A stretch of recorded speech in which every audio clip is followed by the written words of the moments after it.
boost pressure they get now has to come from the exhaust gases.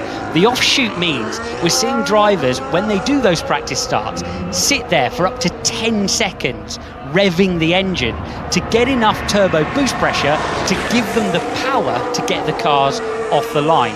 Adding to that, the energy system, the electric motor, is not allowed to come in until they're doing 50 kilometers per hour. Effectively, if you get that process wrong, you start the car with a quarter of the power available to you, and the car bogs down horribly, as we saw for Alex Albon right at the top of the broadcast. What the drivers are saying is 1 in 20 times they get that process wrong, and the drivers at the rear of the field might not actually have enough time as they get to the rear of the field to actually generate the turbo speed and boost pressure to give themselves the launch they need.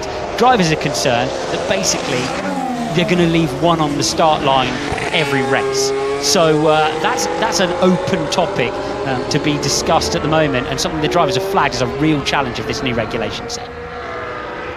With the regulation set, different aspects across the board. Alex has been talking about the power unit concerns there and the differences from 2025 to 2026. One of the key differences for 2026 is going to be overtaking mode. It's replacing DRS, and it's giving the extra power to aid overtaking, and it's going to be made available when a driver is within 1 second of the car at the detection point, which around Bahrain International Circuit would be between turns 14 and 15, and this has been tested, I can see from the timing page, with the message overtake enabled throughout the 3 days. Yeah, it's worth saying, if you're within a second the next time around at the detection point, you get it again, and it's within 1 lap for a full lap each time you get it. The difference between overtake mode and the run-of-the-mill boost function that the drivers can use, there's an equation that controls how much electric power the cars are allowed to deliver to the track all at once. The drivers can boost and recharge within that set of parameters.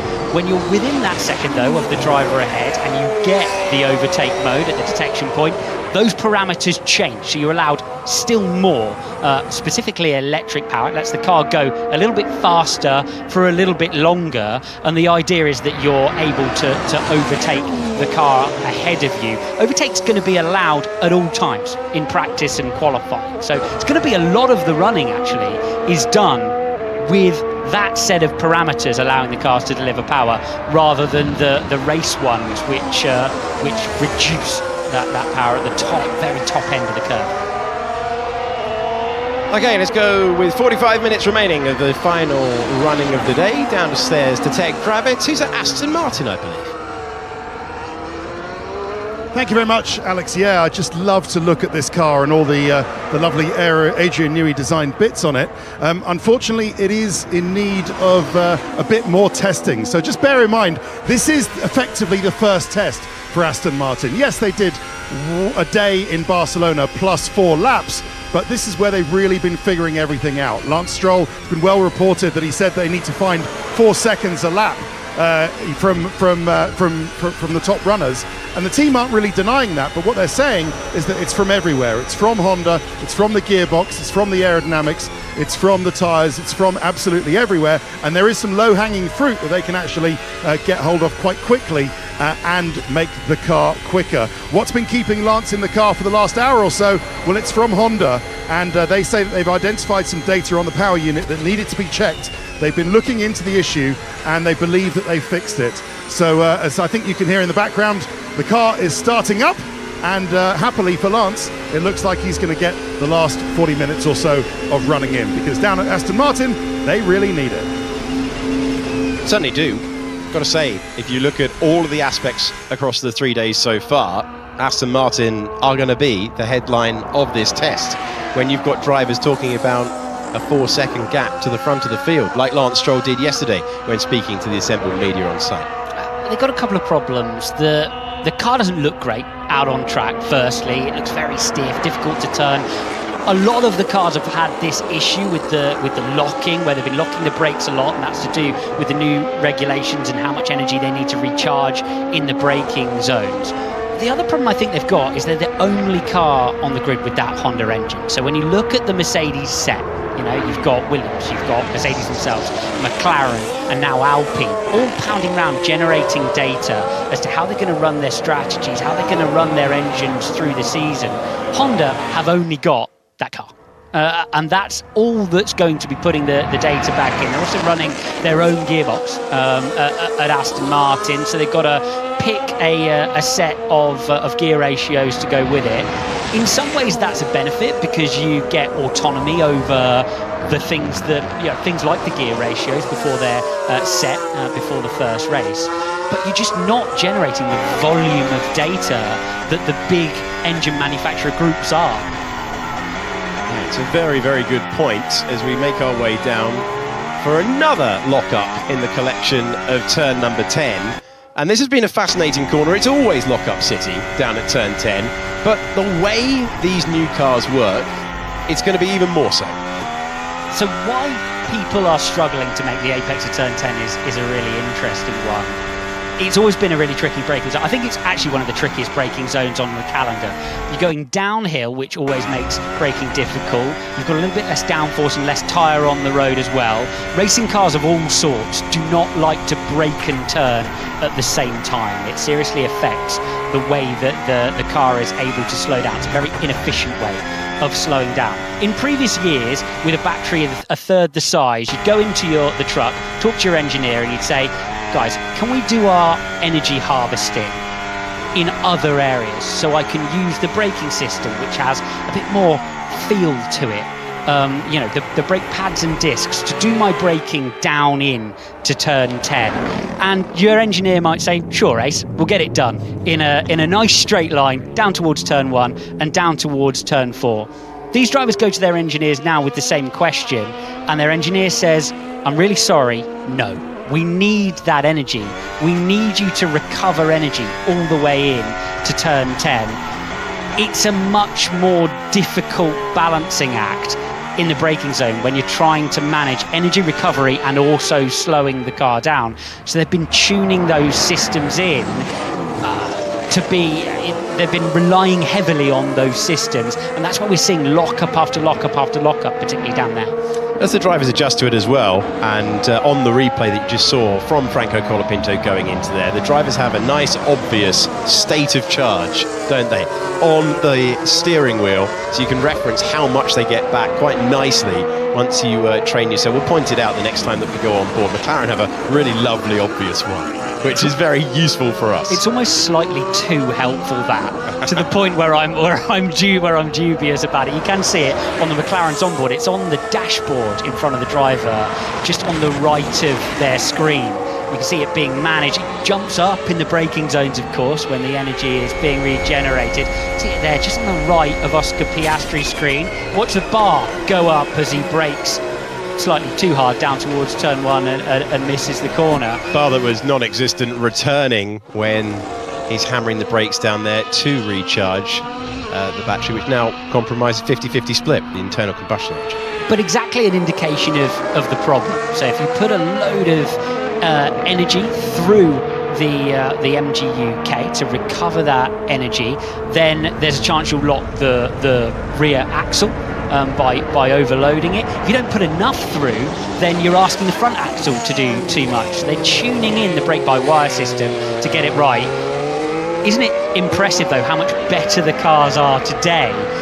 On the first day of running, it was a 1 in 3 chance the car would go straight in these major braking zones, really, for some of the teams. Now we've done F2 before, so we're used to that level of frequency. You haven't done F3 for a long time. That's 50-50. Yeah, they are way more compliant as we continue the running. Down to turn 8 for Oscar Piastri, but just a little reference for you, looking at the steering wheel gives you an idea of what the driver is playing with in terms of electrical deployment. Let's go into the corner that Alex was talking you through so well a moment ago. Glorious shots here of the circuit under floodlights and the active aero. In straight mode, we go to corner mode. All the downforce required for turn 11. You haven't joined us for the rest of the test. That new for this year, straight line mode, nothing to do with previous DRS. That is available in all the straight line modes on every single lap these drivers will run. We could talk about it until we're blue in the face. We're going to have a lot of time to talk about it because the cars are going to do it all the time. Front and rear wings now actuated in Formula One. It is driver operated. Drivers will press a button to make the straight line mode work. I have seen over this test a couple of drivers also manually closing the straight line mode as well. George Russell does it before turn 4 on the fastest lap that I've seen from him. Into another straight zone here. There's the proof. Still getting used to the front wing element moving. We haven't seen that for a very long time, and we've never seen both front and rear wing elements moving in designated zones. And the designated zones around here, for example, you've got the main straight, you've got the run to turn 4, you've got the run to turn 11, and you've got the run to turn 14, final real corner on the racetrack. It was an interesting question posed to me actually in the middle of the test, because obviously we see so much damage to front wings. If we looked at the parts that are damaged during a Grand Prix, then a front wing would be up there, or would be the most damaged part. Now they actuate, of course, which means that you need to run either the hydraulic lines to actuate them, or electrical power to the gubbins to do it into the nose, and that means obviously that I think the teams are going to need some quite clever tech to actually get that hydraulic actuation to the nose. We've dispatched Ted Kravitz to try and have a look at one if the nose cone is off the car at any point, but understandably teams are being rather cagey about leaving their front wings lying around, as they are required to do, of course, for the rest of the year, but are not required to do in testing outside the garage. This is the most dramatic change that we've seen in terms of a spec change from the shakedown to the test. You can see the dramatically altered side pods. Red Bull, for example, are going to bring their Race 1 aero package to next week. Haven't been running it this week, to give you an idea of the different rate of progress across different programs. So the appearance of these cars are going to change all the way up to Melbourne, and then of course the development race begins. Ferrari bringing a lot of updates, as Ted told you about earlier on. Lewis Hamilton continuing on his race run, and he's on 135 laps for the day. For your reference, he's currently in the 137s, 137.4 last time around. 35 minutes to go before we conclude Bahrain Test 1, and then come back with the full live version for Bahrain Test 2 next week. It's a decent race run actually from Hamilton, looking at a shade quicker than Oscar Piastri lap on lap, and the car looks to be behaving itself a little better now as well. Track rubbing in, of course, as well. Rubbers in a little slower in testing because, of course, you've only got 11 cars out on the racetrack at any one time as opposed to the full field. But that Ferrari looked relatively wayward on the first day. I would say everything looked slightly oversteery, but the Ferrari looked really, really tricky to drive. They appear to have calmed the rear down a bit slightly into today, and a sequence of upgrades for that car through this week as well. Really interesting to listen in to it versus, for example, the Mercedes power unit cars. The way the drivers are operating those cars, so different in these early stages. I'm sure they'll converge later on in the year, but so different the way the drivers are driving the different power units between the chassis. Ferrari drivers and those with Ferrari engines not revving the cars as hard in the areas where they're downshifting as, for example, the Red Bull Ford engine drivers are, or indeed the Mercedes engine drivers are. Different techniques emerging to maximise these cars. That was fun from day one to day two, when everyone noticed what Max Verstappen was doing, to basically bang down the gears, to put it in commentator speak, not driver speak. I think that's both, to be honest. and immediately the next day everyone's trying to do the same thing. Talking of Red Bull, let's go downstairs to the pit lane where Ted Kravitz is standing by, potentially for an answer to the Brundle question. Thank you, Alex. Yes, like your postman who only calls once a week, I do try to deliver.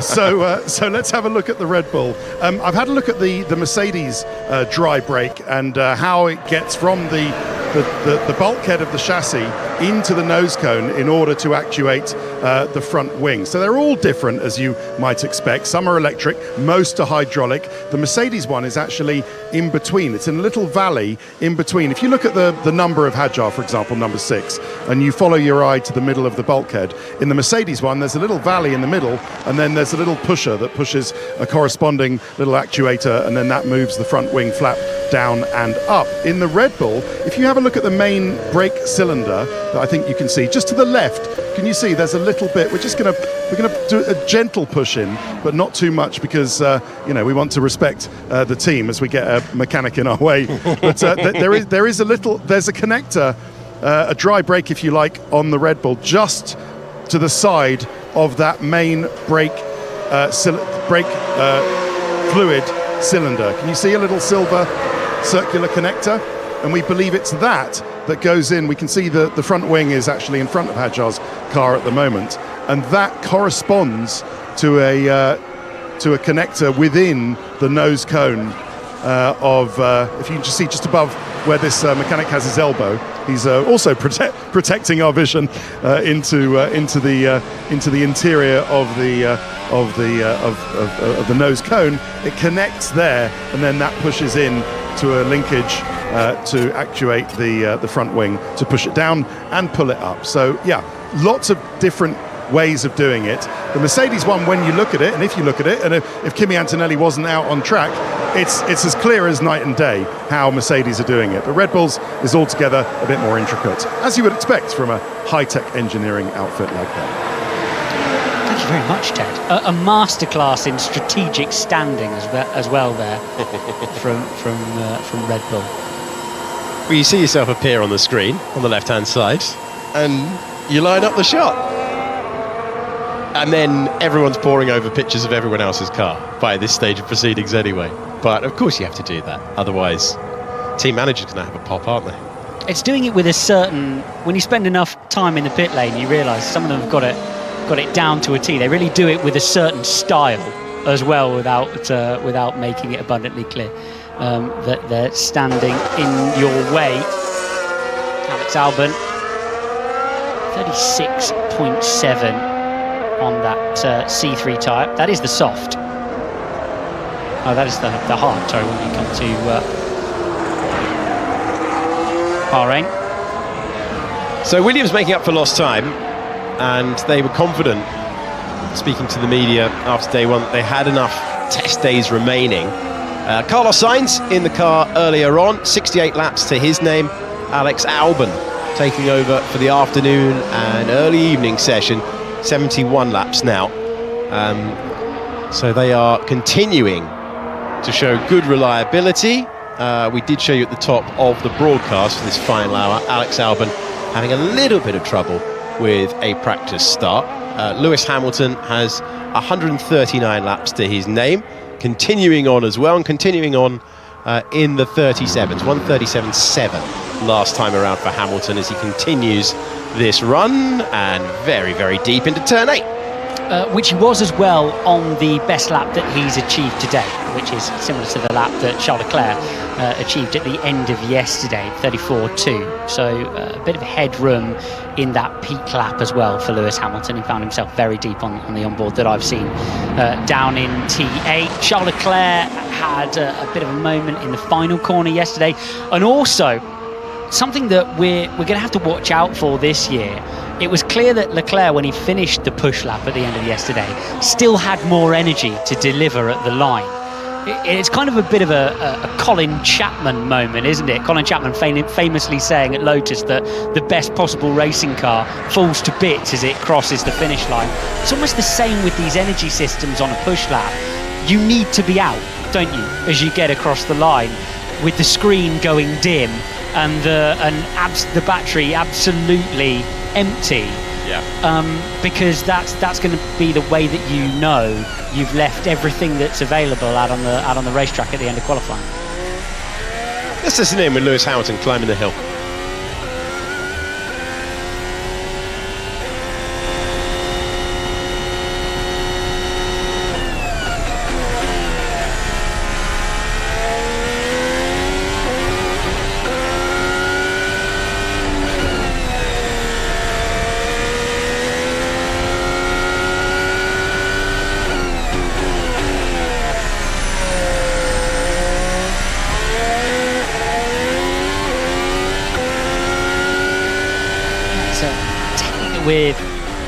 I saw first from George Russell as well. Let's see if Hamilton does it as well out of turn 10, where they follow now the outside white line very accurately through the exit of the corners. And I think it's because you get so much electric power all in one lump when both the turbo comes in and also the electric motor delivers all of its power as you boost down to the next corner, that drivers are having to change the way that they use the steering wheel through the exit of the corners. They're putting the steering wheel very straight and then bringing all the toys in. It's very much a turbo car technique where you have to really wait until you're straight because there's so much power all at once. Hamilton doing it a little bit there through the exit of T8, but you really do see, especially Russell with that Mercedes doing it. A tiny bit of lift coast. It's where the engine revs drop before the car noticeably slows and brakes. That's where you know that they've added that little bit of lift coast in to manage the battery. On race runs like this, we're expecting through the year that most of the teams are going to run, lap on lap, a balanced strategy, meaning you lose 3.5 megajoules through a lap, but you also gain them and you arrive at the stripe more or less where you started, and then divert from that if they're battling and fighting. So those are really the parameters that we're expecting to see when the drivers are racing lap on track. Oscar Piastri deep into turn 1, but continuing on. Australian driver, the sole driver for McLaren today, on 156 laps. Lando Norris still present, commentating on a pit stop for his teammate earlier on, with just the headset and a place on the pit wall for his role with McLaren today. Back to the garage for Lance Stroll and Aston Martin. Oh, that's not good news, is it, for Lance Stroll? Stroll finds himself in 15th on our timing page, and there's a decent wait before that. He sent it back out onto the racetrack and come straight back in again. He looks to be staying in the car for the moment, Stroll. Yeah, 70 laps on the board for Stroll, but back to the garage for this moment in time. 25 minutes to go. Watching the cars use all of the time available. And here's the man who's currently fastest with a lock-up into turn 8, Kimi Antonelli. Italian driver with a 1:33.669. And you can see the run that he's had on this C1 tyre. 16 laps. And let's head downstairs to the pit lane once again at McLaren. Thank you, Alex. Yes, come in, Oscar Piastri. Your time is up. 156 laps, and that is the end of his race simulation. I think that's almost 3 Bahrain Grand Prix. It's an incredible achievement by McLaren, and that is a record breaker. That's the most laps of anybody at this Bahrain test in a single day. 156 laps, and that is hard work for Oscar Piastri. He's done it. He's come back into the garage. They're cooling the car like crazy, and they're wheeling him back in. So that is, again, after leading the lap count yesterday with Lando Norris, they have exceeded it by 7 laps with Oscar Piastri. So yeah, what we don't know, I mean, I have been looking at the lap times.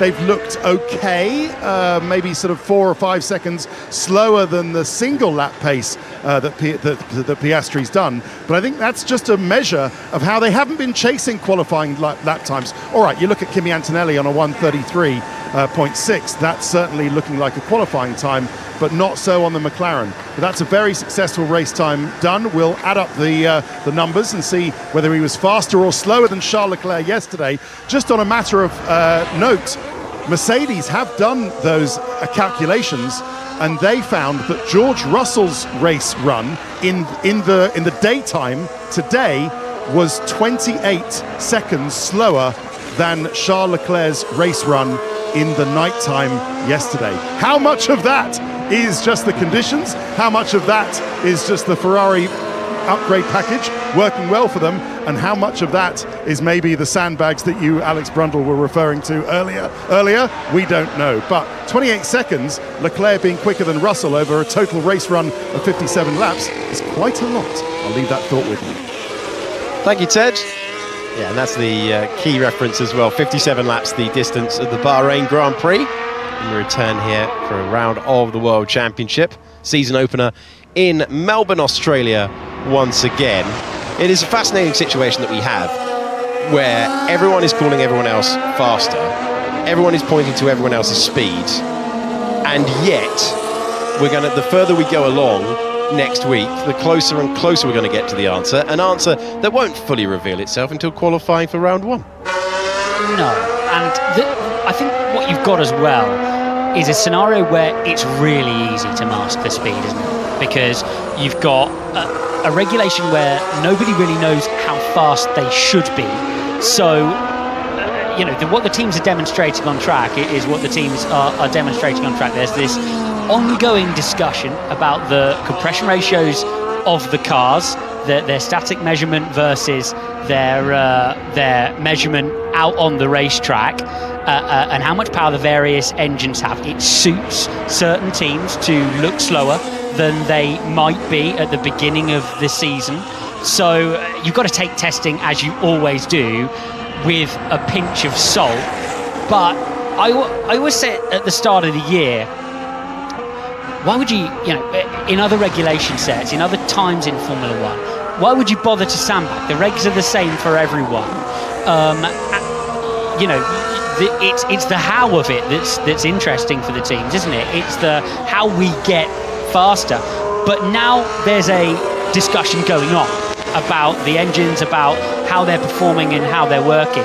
So for once at testing, it does seem valid to be sandbagging out on track. There is a reason, and so it's interesting to watch that play out.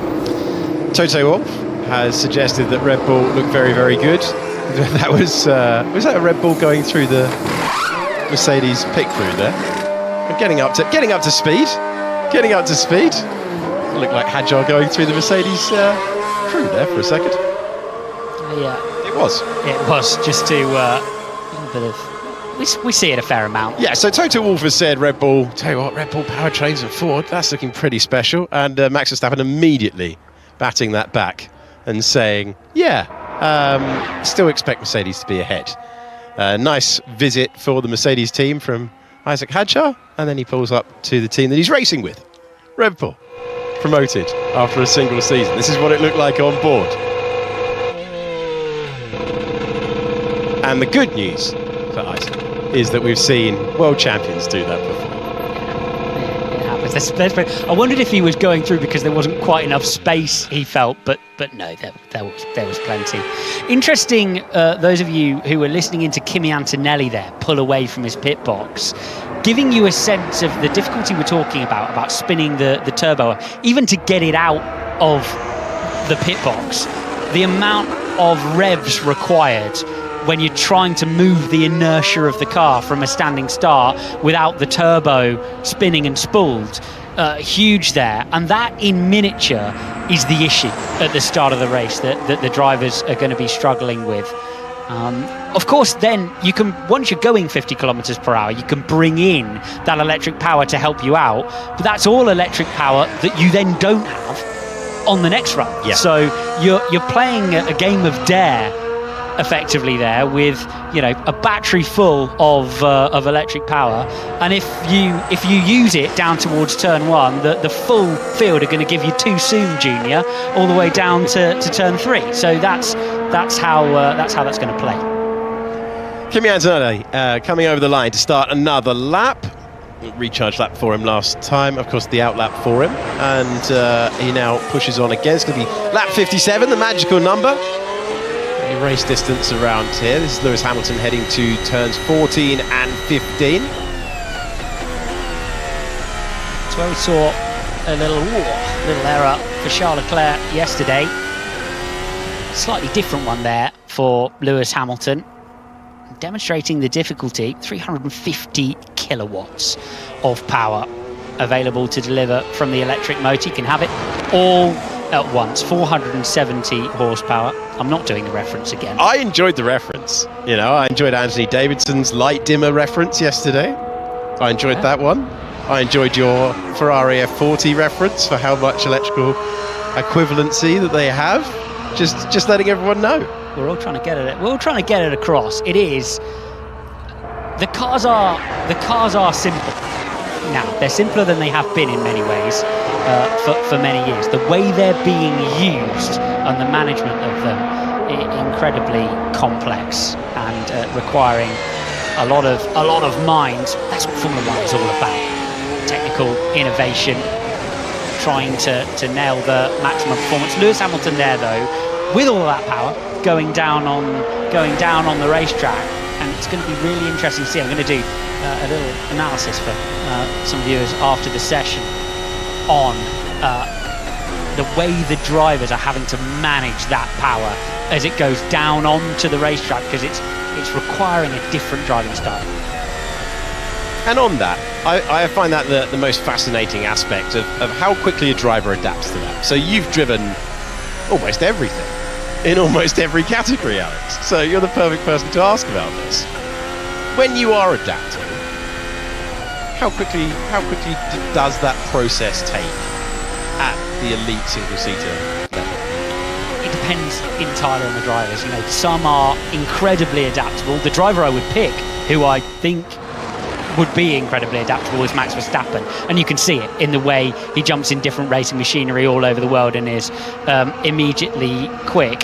What you tend to get are habits that lag, that grab onto you, and they're the things that have a certain muscle memory to them. The one that's huge is the way you brake, the profile of the way a driver brakes, because it has such a muscle memory in how it feels to apply the brake, the pressure through your foot, and the way the car decelerates. You feel that through the belts and through the seat in reaction to that it's quite a visceral thing. So when drivers are asked to change the way they brake in the car, it can be a really difficult thing to, not necessarily to learn a new way, more to unlearn an old way of braking in the cars, which is why every year in Bahrain, or when we have major changes to the regulations or big changes to the total amount of grip, we see drivers making errors in the braking zone. That total amount of grip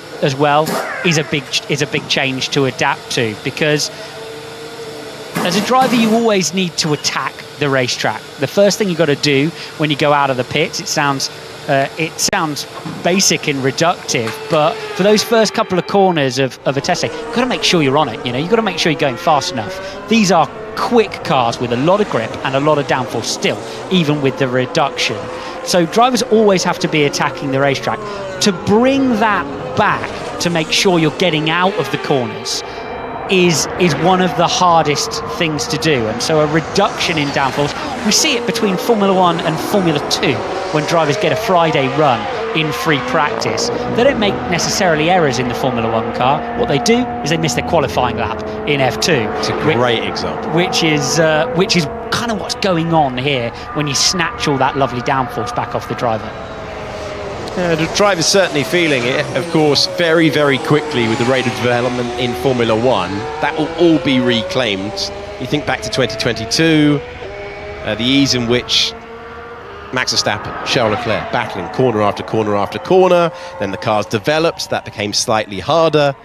And with that, you will see the cars gain performance year after year after year.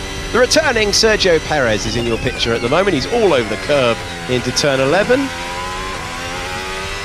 Fighting his way through as he makes his way up the hill. Just completed his best lap of the day.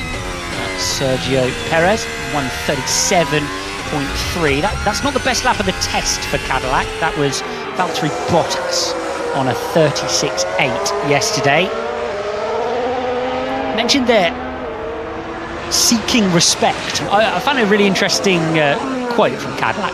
They mentioned they're seeking respect more than anything else from the sort of rest of the Formula One fraternity in the beginning. They've been really honest, I think, about what they're expecting out of this, their first year in Formula One. Car doesn't look overbearingly quick. It's had its problems throughout this year, throughout this couple of tests, I should say. But Sergio Perez still out there at the end of the day 3 getting some laps in, and that means something for a brand new team, for Formula One's first start-up in a decade. It's a good effort, isn't it?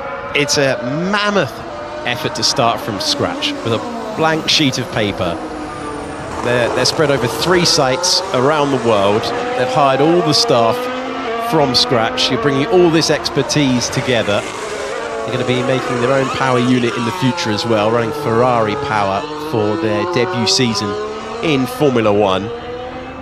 And just how many times last year in qualifying did we consistently talk about the fine margins? Well, the fine margins were born out of excellence. And when everyone's excellent, that is the hurdle that you have to clear. And that is the hurdle that, as you say, Alex, they've been very open. They know how high the bar is. It's as simple as that.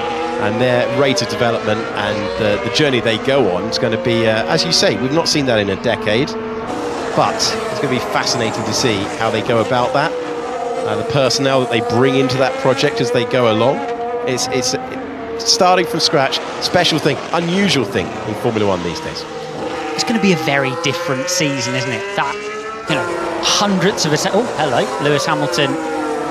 Yeah, off the road as he parks it up at turn 8, but he'd gone off before that.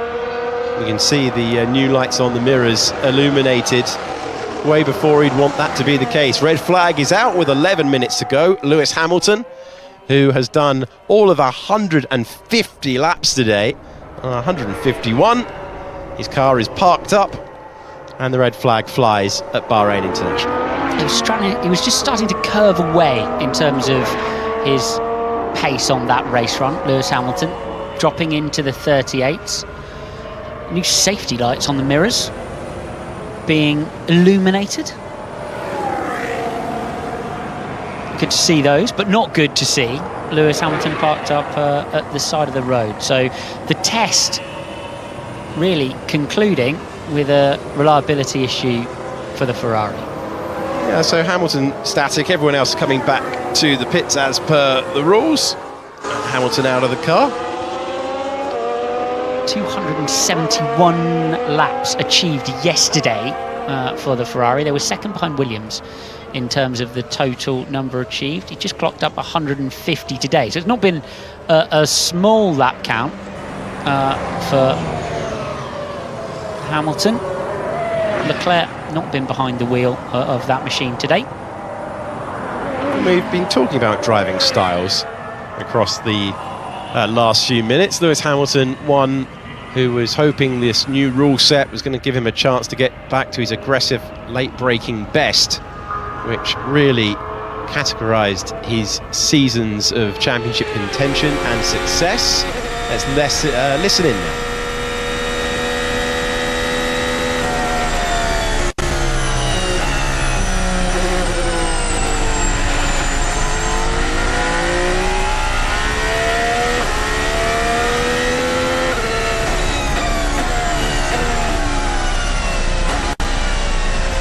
Error message on his way down towards turn 4. I do wonder if they have just running out of fuel. You do sometimes see it, don't you, at the end of a day? They run it to maximum, and there you go. Hamilton pulling off the racetrack and parking it up. What was the message on the dash? As Alex said, Hamilton's extensive work for the day is complete at 150 laps, and a lift back to the paddock in a few moments' time, which I imagine will be forthcoming for the 7-time world champion. And it gives us a moment to thank the marshals, because they've been here in the very hot conditions earlier on, and it's a long day of the 8 hours plus the 1 hour for the lunch break, and 3 more days to come at the end of this one. The clock continuing to tick down. 8 minutes remain as we have the red flag here at Bahrain International. We have a shot from the drone. I think it's a good day to be a marshal, actually, isn't it? Testing. Good chance you might see a car because of the nature. And when you do see a car, it's unlikely that the driver's going to be sort of that annoyed, because they're not out of a Grand Prix. They're only losing a little bit of time in testing. Lewis Hamilton will jump in. It's not a long way back from there. Tunnel underneath. The circuit should put him back in the pit lane. I think it's been a relatively strong showing though today from Ferrari in general. Brought the updates, and of course team's going to bring them a different race. We spoke about Red Bull. They're going to be in race 1 spec for the next test. But it's fascinating that you're hearing the World Championship constructor winning team McLaren referring to being in arrears from Lando Norris. I couldn't keep up with what Charles Leclerc was doing. Today, Mercedes comparing the race run to what Charles Leclerc was able to do last night under the lights, and Ferrari being spoken about in positive tones at this stage, at this very early stage of the season. We're going to resume the session, bring you some more cars on track before we finish things off. A day where Kimi Antonelli has the fastest time with a 1:33.669, and we're going to have a test of the virtual safety car. Giving the drivers a feel for it, and obviously race direction a feel for it as well. Interesting topic this, actually. Virtual safety cars, safety cars. The question has arisen: what happens if you carry very low battery into a safety car and you're leading field? Are you going to be just a sitting duck? The answer to that question is no, because it is the slower you go, the easier it is to just plain recharge the battery. We see them doing it. We've seen them doing it in previous years in qualifying. In fact, it was the reason why they brought in the delta time during qualifying to stop drivers going so slowly to charge the battery and also manage the tyre that it was unsafe. So effectively, as we listen in.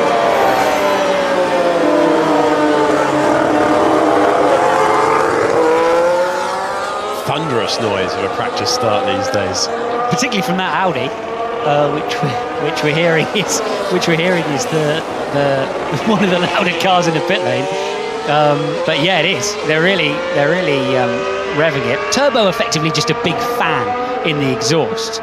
You've got to overcome its inertia, get it compressing the air that goes into the airbox, and then to give you all of that power. You don't get it right. The concern, the other end of that, by the way, for spooling up the turbo, is if you sit there revving the car for seconds on end, you can overcharge the battery. So there's peril at either end.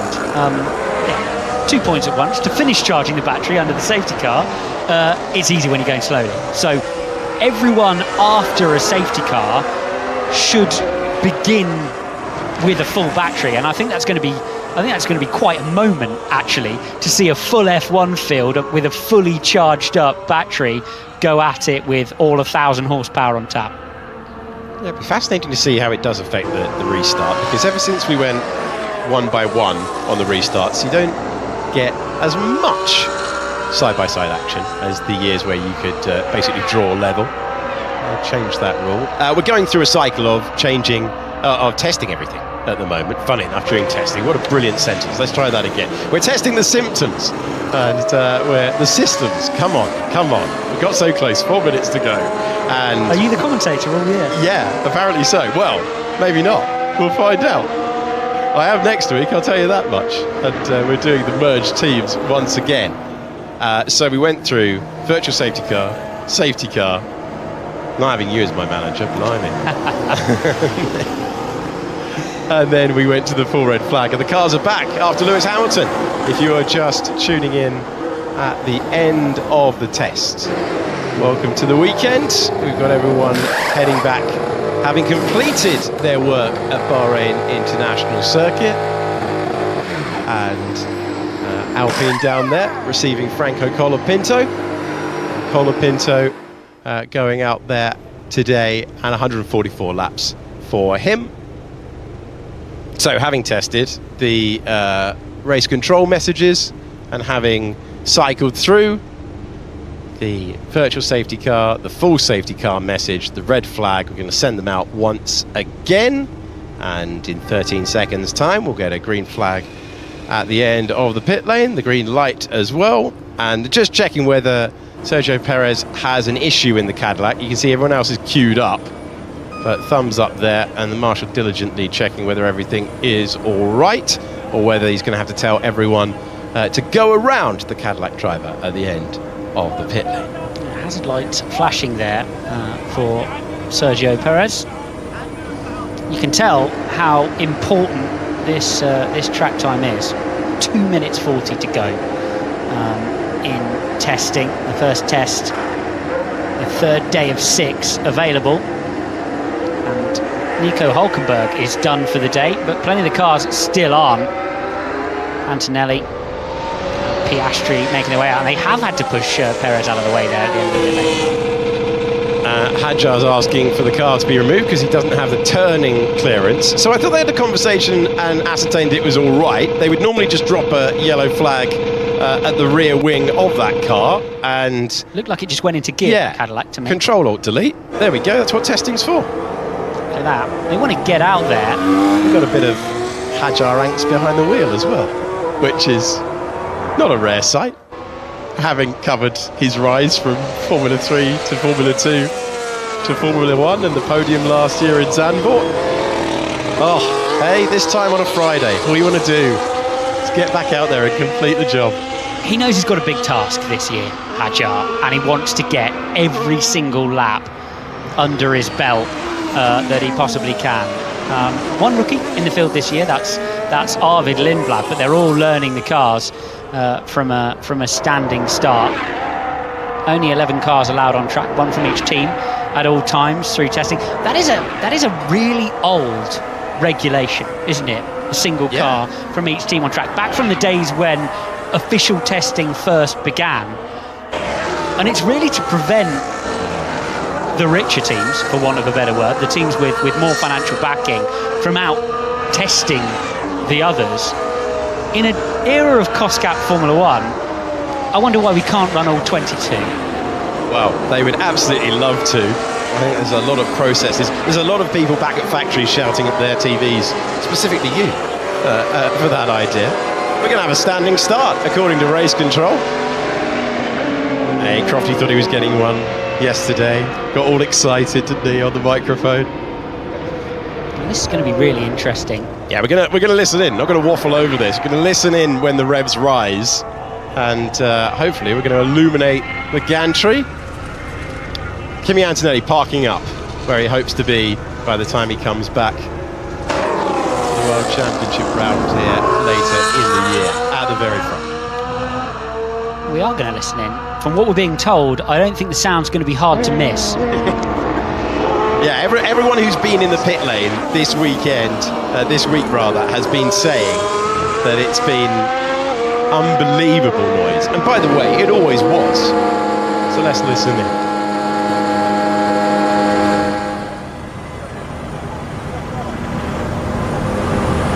And we're practicing every system because it's time for an extra formation lap.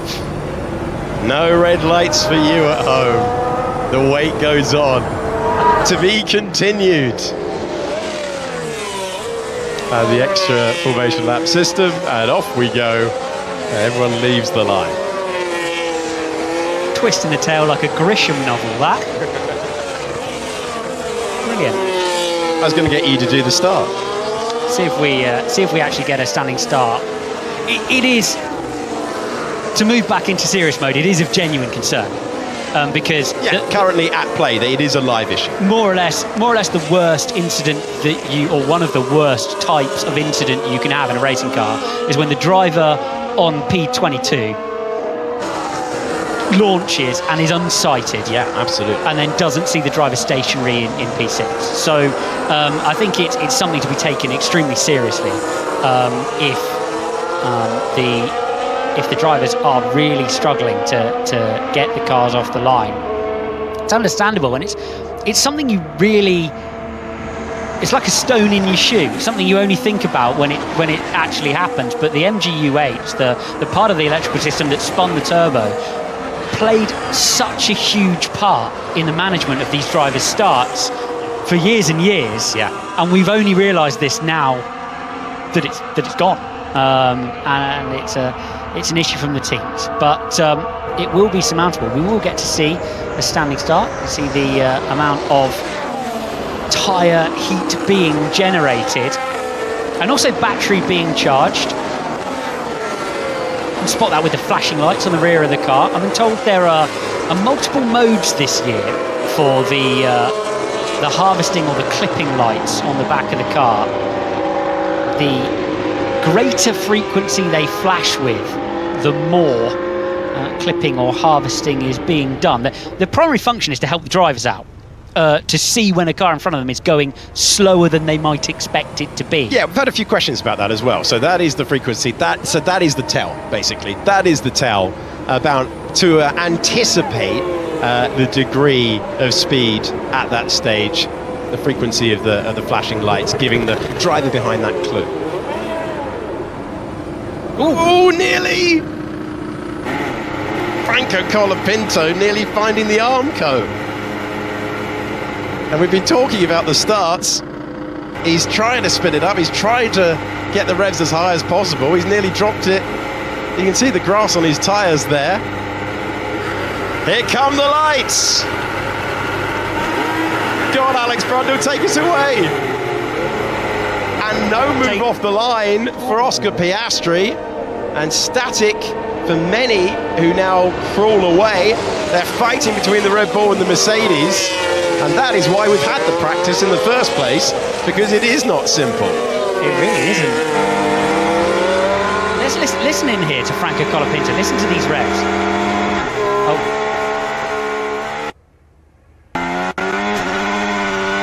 He got it going eventually, but it seemed like he put a load of revs through the car, and then and that's gone into anti-stall halfway to the...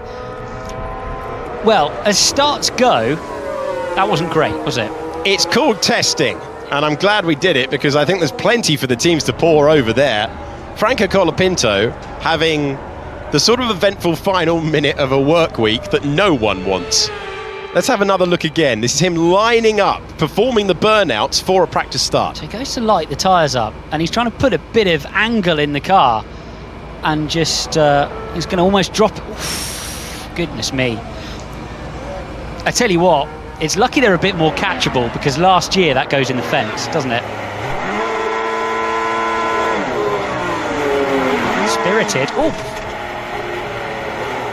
well held, sir. The more concerning thing from the team will be were an issue. I'm sure there'll be even more of a talking point now. Just give you an update. Lewis Hamilton's car has very nearly made it back. They've recovered it. The red flag is out. That is test 1 in Bahrain complete. We will be back again next week for live coverage of every second of the concluding test for Formula 1 pre-season. Practice starts taking place at the end of the day there as well. And it was Lewis Hamilton who had the third fastest time. George Russell in the morning session, setting the second fastest time around the circuit with a 1:33.918. And out front on the final day of the first Bahrain test, Kimi Antonelli, a 1:33.669. He has the benchmark time. Well, if you've asked me to call who would be quickest, at the end of the third day of testing on day one. I think quite a lot of people would have said Mercedes, but it's been a storied route to there. A lot of intrigue in this one, a lot of interest, and we're gonna have 3 more days of testing to try and understand it. But a picture is building, Jakesy. Picture is building. It is indeed. Kimi Antonelli topping the times, 1:33.669. George Russell in second. Lewis Hamilton pulling over with 8 minutes to go of the session. Lewis Hamilton in third. Oscar Piastri in fourth. Then it was Max Verstappen in fifth. He ran in the morning session. Isaac Hadjar ran in the afternoon session. Then it was Esteban Ocon and Franco Colapinto having all sorts of drama at the end of play. Oliver Behrman in 9th, Nico Hülkenberg in 10th, and Alex Albon, who was running in the afternoon session, in 11th place for Williams. We journey to the second page, which has Liam Lawson in 12th place, and then Carlos Sainz in 13th, Sergio Perez in 14th, and it's Bortoleto, Max Stroll, Valtteri Bottas rounds out our runners for today. He came to a halt earlier on at turn 11. Lando Norris, Pierre Gasly, Fernando Alonso, Charles Leclerc and Arvid Lindblad were not in the cars today, having had their running earlier in the test.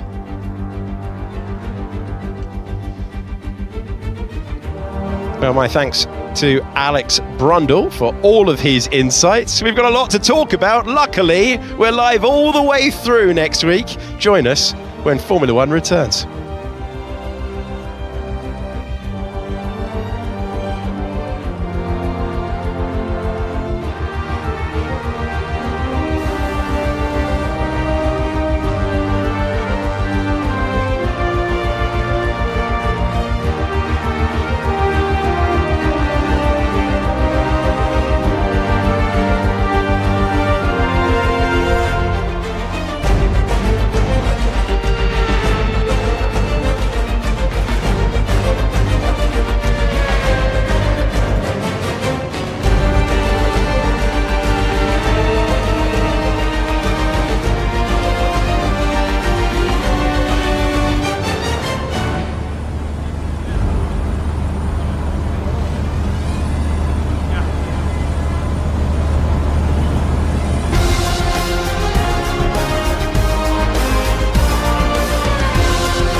Radio check, loud and clear.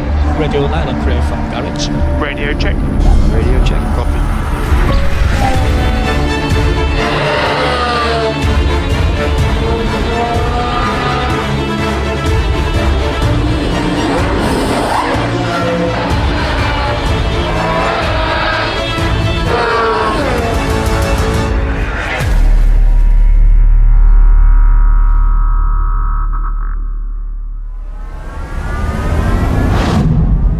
Well, the wait is almost over, and yes, we've got a lot to talk about in just 22 days. Formula One returns with lights out in Melbourne to launch a brand new season. But before the racing begins, the real work happens here. Day 3 of pre-season testing is wrapped up, which means we're at the halfway point. So what have we learned? Who's showing their hand and who's keeping it all very, very close to their chest?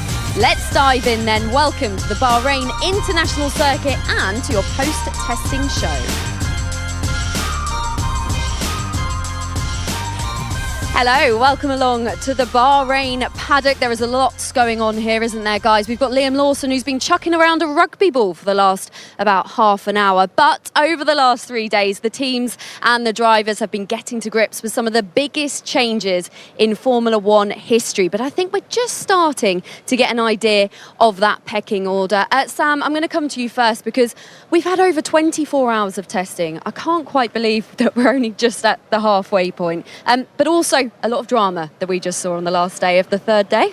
I mean, it's Friday night, and what a way to spend a Friday night than in the paddock looking at all of this data after seeing some beautiful pieces of engineering being absolutely tested to the and beyond the limit. It's great, but also just those last few moments, we've got to talk about that, haven't we? The last few moments, and I think we're going to see a bit more of it. Yeah, we're going to get stuck into them all. Lawrence, I'm going to come to you, though, before we talk about those last few moments of pre-season testing on day 3. Lawrence, I want to talk to you about the drivers, because we're starting to get, some of their impressions of the regulations. You've got, Max Verstappen on one hand, you've got Lando Norris on the other side of the fence, both quite differing views.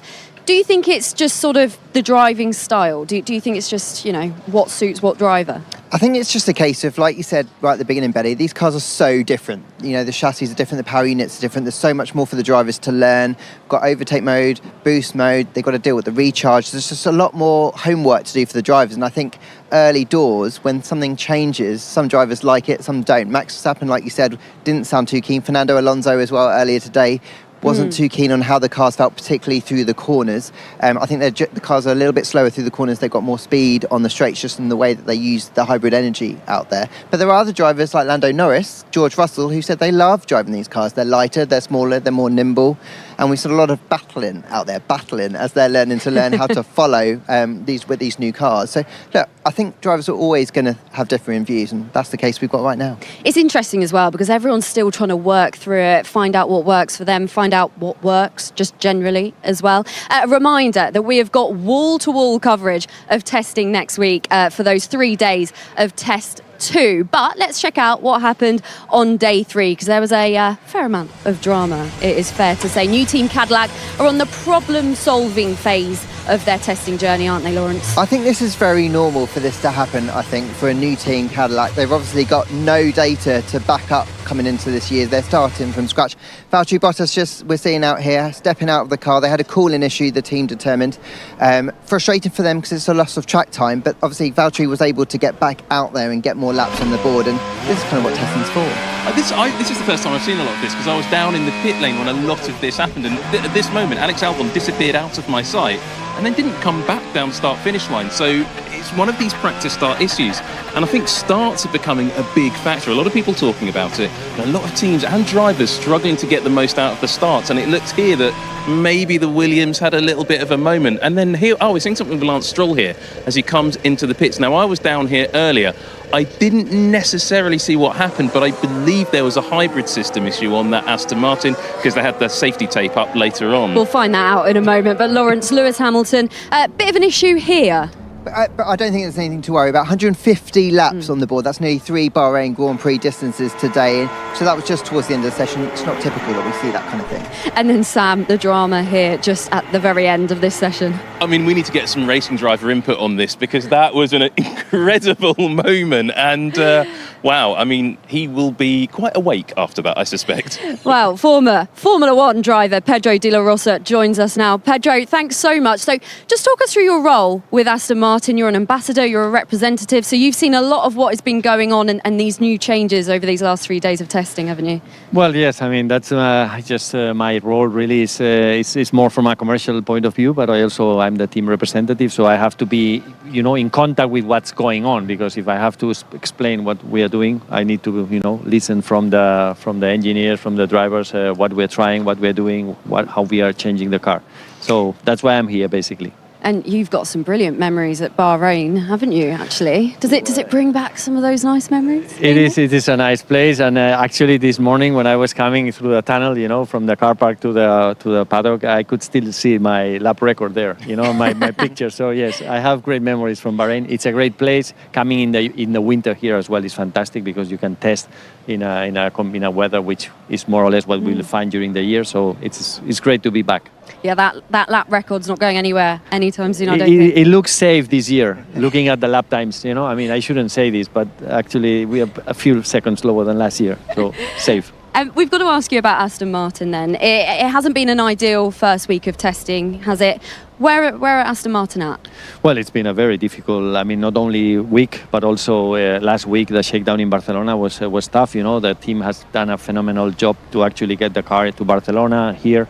We are a bit behind schedule, really. We haven't achieved as many laps as we programmed for. So today we accomplished 72 laps. Yesterday we did 98, which was our best day. So we are catching up. We're just learning. We're learning where the limits of our package is. We're trying to, not change the setup of the car at all. We just learn what we have and how can we maximize a bit all the harvesting, deploying of the energy, which is new for everyone. And that's where we are. We are behind schedule. Yes, we are not as quick as we wanted to be. That's also clear. But we are making good progress. I've spent quite a lot of time loitering outside your garage today and over the last couple of days as well. And I'd quite like to know where you feel you are on not just reliability, but also from the feedback from the two drivers on drivability of the new Honda Power Unit as well. Well, I mean, it's an area we are improving, and the deployment, the harvesting, it's quite complicated actually, and so that's an area where every time the car goes to the track, it just gets better and better. It's not perfect. There's still a lot of things to be worked on, especially on the braking phase, because the more aggressive you basically harvesting you get, the more energy you recover. But then there's a point where the rear starts locking. So there's a fine line between just finding the right balance, and that's where we are. Just trying to understand where we are, what can we improve, how can we be more as efficient as possible without losing drivability and the drivers keeping the car under control. So it's a fine line, that's where we are, and all the teams are working on it. And has the car been struggling? Because I've seen a lot of the car in the garage rather than out on track, and to the point where I was struggling to take pictures of it because it was in the garage too much, and your boys are quite good at stopping me looking.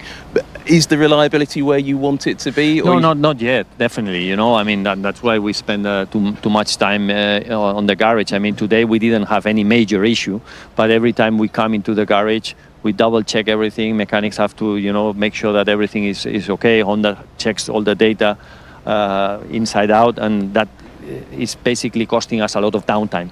But that's part of the game. We just want to be completely sure that when we go to the track, the car is in perfect conditions.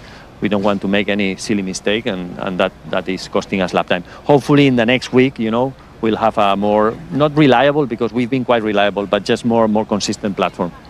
I'd be quite interested to know, as a former driver, how would you feel getting into one of these cars, and what are your sort of instincts? Lost, maybe. Would you? It's just so complicated, really. I mean, it's really complicated to understand. It's going to be very complicated for you to actually explain to the world, but it's also fascinating. There's so many things to explain and so many things to learn from, but it is not easy. Not easy because we had DRS. I think DRS was quite simple to explain, but now we have the overtake mode, we have the SM. There's so many things that are going, and that also the harvesting, the deployment is so dependent on how much you harvest, and the ICE will play such an important role in actually charging the battery on the straights. So all in all, it's not going to be easy. Fascinating, yes. From a driver's perspective, extremely difficult. Very difficult. It's early days, of course, isn't it? It will get easier, and we will, but it's not going to be easy. And to be honest, I ask other drivers, I ask my team members, I ask several questions just to myself understand what's, how to optimize the PU, and everyone has a different opinion. Within drivers, within engineers, so it's actually, I'm sometimes wondering if the drivers really understand how the PU is working, because everyone has maybe it's different strategies from their engine manufacturer, but it's not going to be an easy way to understand the new Formula One. Okay, Pedro, well, you mentioned drivers there. Let's hear from a driver now. Here's Fernando Alonso talking to Lawrence earlier. Hey Fernando, just want to get your thoughts really on how you've enjoyed driving this car and where the big challenges have been, because watching trackside it looks like it's been a bit of a handful out there. Yeah, different. Every regulation brings different challenges, and this one is no different. So you have a little bit less grip, and you have this energy management that you have to be a little bit careful on how much you spend the energy. In a way, for the driver, maybe there is a little bit less excitement, because to make a fast lap, you need to distribute the energy on the straights to go fast, and on the corners, you don't want to waste energy. But this ended up in a slow cornering speed, because you don't want to waste energy. And for a driver, we are used to when we want to make a good lap time and we want to push, to find the limits in the corners, not the limits on the straights, and that's probably the biggest adaptation we need to make. What about the car and the design itself? It raised a lot of eyebrows in Barcelona, but Lance was just saying yesterday, repeat, and just need more performance. What's your kind of feeling? Sure, I think we need more performance. We need to unlock more performance. Missing Barcelona was not ideal. This is the very first test for us, so we still, going step by step into the car. So yeah, we are a little bit on the back foot. That's we have to admit that, but hopefully there is time to improve. Okay, Lawrence. Well, Fernando Alonso, said that he's got a lot of driving capacity. He's got a lot of experience as well, hasn't he? Do you think that's going to help when it comes to sort of getting his head around these new regulations? Oh, absolutely. I think he's got 2 decades worth of experience to try and get on top of it. But I think what will really help is the way that he'll be able to hopefully knit together all of the new elements that Aston Martin are trying to piece together. We mentioned the new Honda Power units. They've got a new supplier for the first time since using the Mercedes engine. They've got to make their own gearbox. They're making their own suspension. And when you've got a new chassis designer in Adrian Newey coming on board as well, and all of these new people working on this project, I think his experience in trying to galvanise the team and trying to bring them together will be key for them to try and catch up. And that's the kind of term at the minute for Aston Martin, isn't it? They're behind, they're on the back foot, and they've got a lot of work to do to try and catch up on the rest. Okay, well, Aston Martin struggling a little bit this week. Ferrari, though, are another team that we're not quite sure. Sometimes they look really good, sometimes they look like they're struggling. Let's hear now from Charles Leclerc and Fred Vasseur. Charles, you guys have done so much mileage out here in Bahrain. I know it's only testing, but it feels like Ferrari in a really good place at the minute.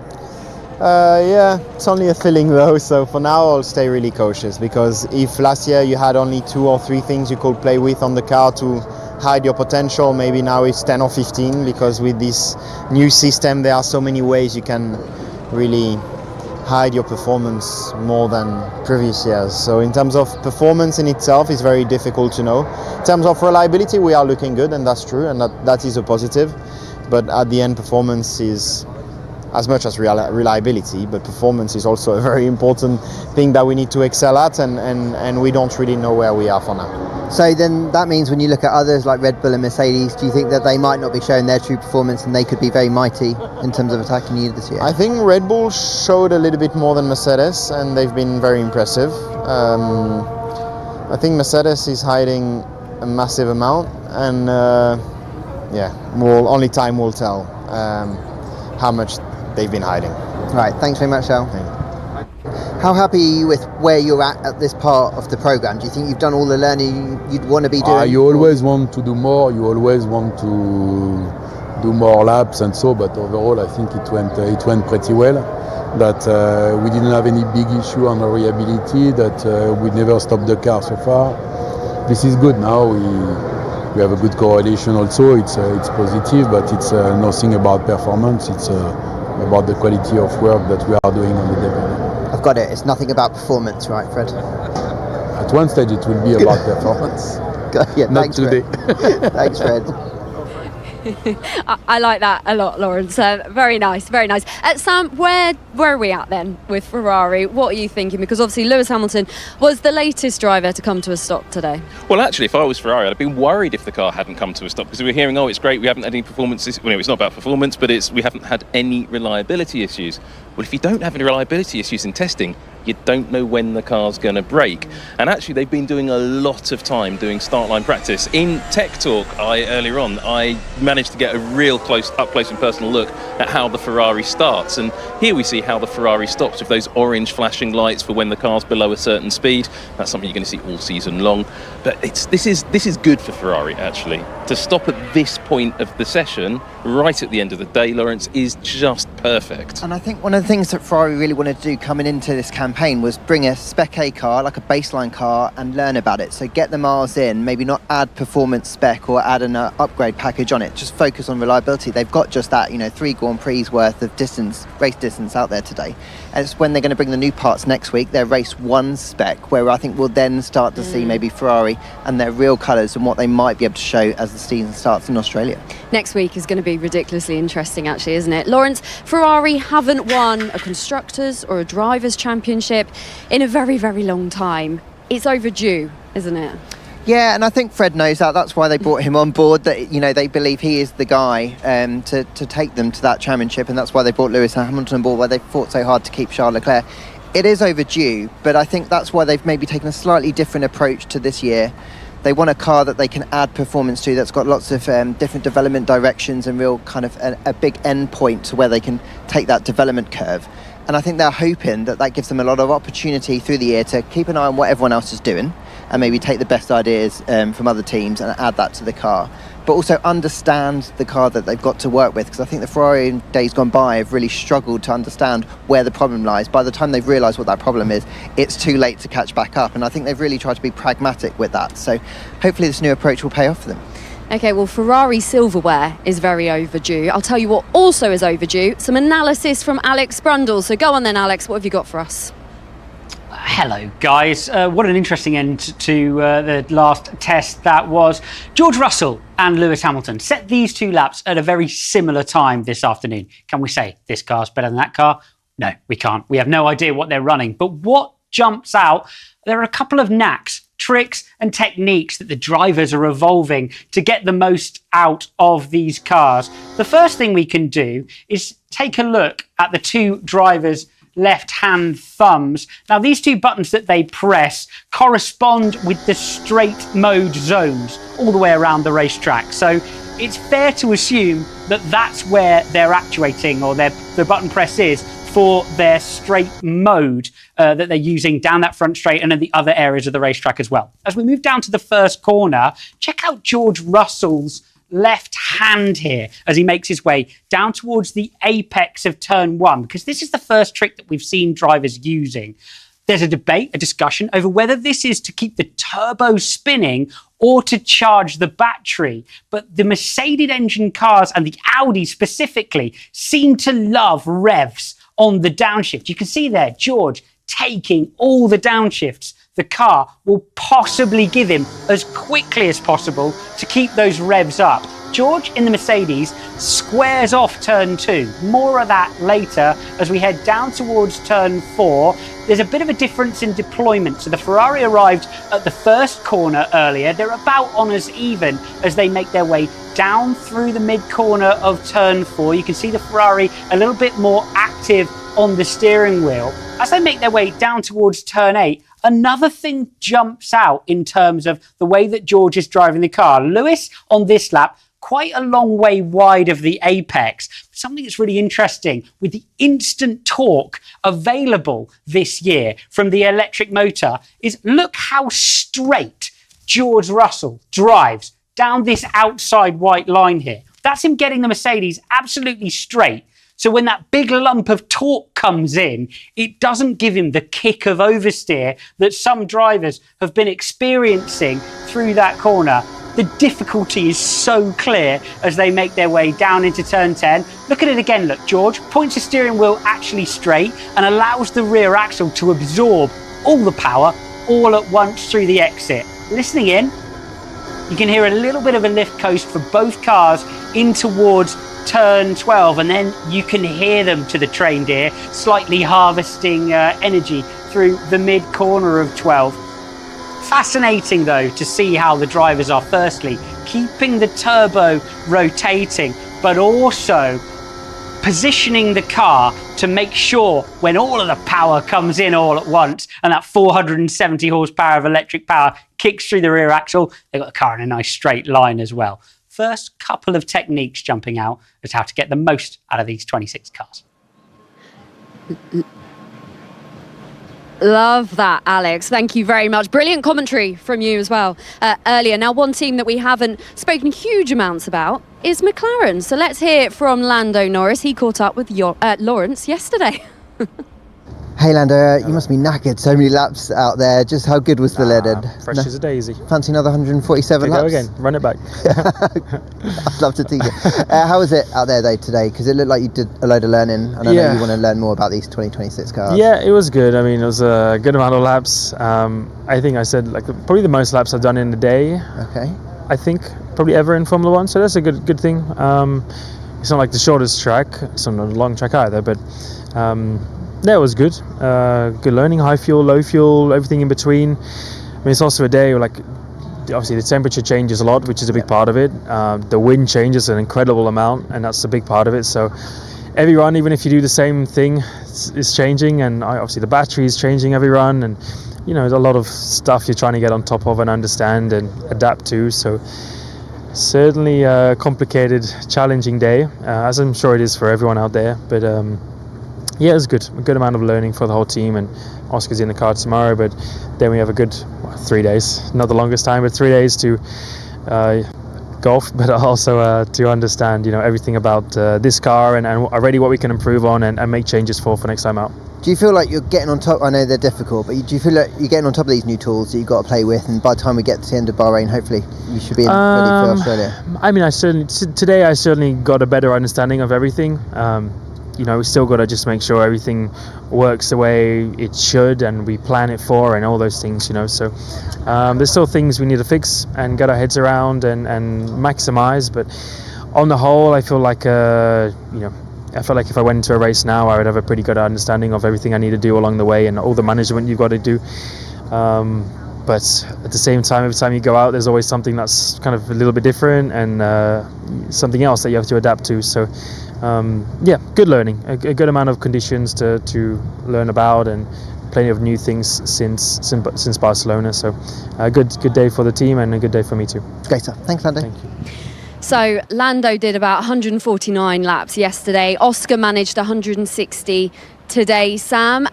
So they got the mileage in, but how reliable is this McLaren looking? It seems pretty reliable to me. It hasn't really been in the pits very much. I've seen, and when it is, they don't seem to be working too much on it. But I've got to say something about what Alex Brundle was just talking about, because I think it's really important. You're going to see the real difference between different driving styles and different drivers, and that comes back to Oscar and Lando as well. You're going to see really a difference between how they drive the cars, and that driving style, keeping that turbo spinning. It's back to the Ayrton Senna days where you're stabbing the throttle around Monaco and stuff like that. And I think that style of driving, that understanding of the machine, is going to really benefit drivers. And which McLaren driver is going to be the best suited to that? Well, I'm not a driver expert.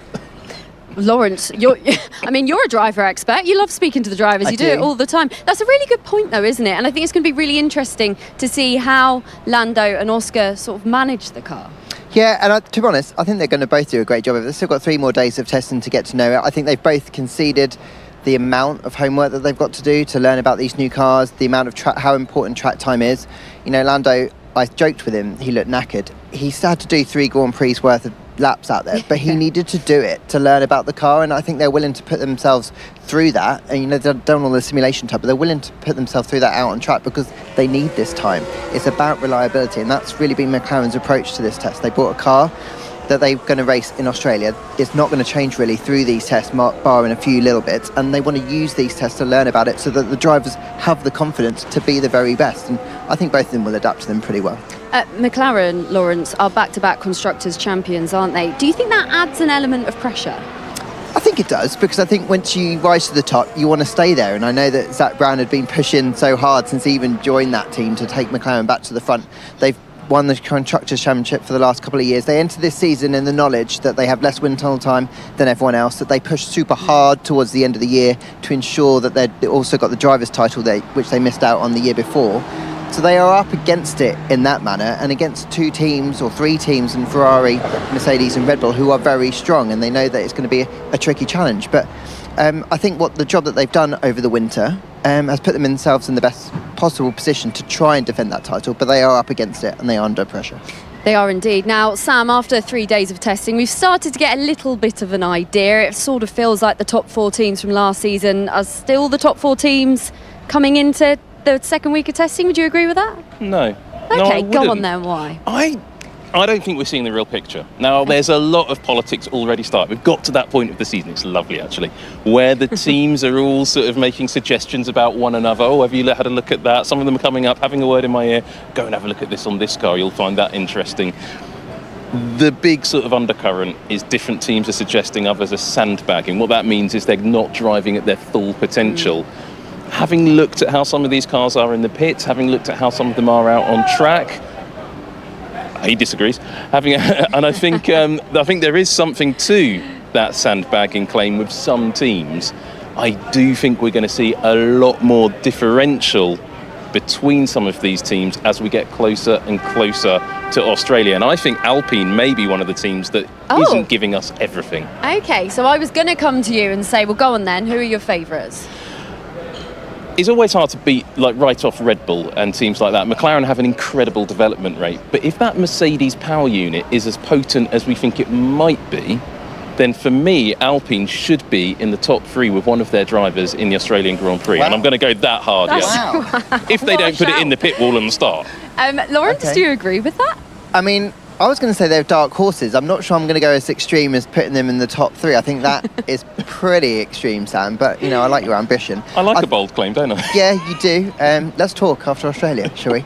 But the job, to be fair, that Alpine have done through pre-season, I know they've stopped out on track a couple of times, but I talked to Steve Nielsen earlier today, and the first word he said was, I'm confident. Now, he's not saying I'm confident that we're going to be fine up the front, but the fact that he has that confidence as a team boss of a team that finished 10th last year and obviously put a lot of resource into this year's car, I think speaks volumes. And not many team principals are going around saying that, are they? They're all playing it down, so that is really interesting. No, and I know I've known Steve for a long time now, and he doesn't say those things mildly, so he must feel like what he's seen from the car development, the way the team have pulled together, the Mercedes power unit, which I know they are confident in, like Sam was saying as well. And I think he does feel like they have got a good package, but I'm stepping short of that. I think they're going to be like maybe P5 fighting the top 4. I think pushing into the top 3. So Sam's out here saying they're going to be world champions. Crikey. Not quite that. I think at the start of the season, though, they really should. There's no reason for them to. They really should be right at the front. If that Mercedes power unit is good, and that is a big if, that car really has no excuse not to be right at the front. They've got more wind tunnel time than any other team in this pit lane other than Cadillac, and Cadillac have hardly had any time to develop a car. So Alpine really should be right up at the front. And they didn't even bring a new car last year because they were so focused on this year. So the logic is that should be a really quick car.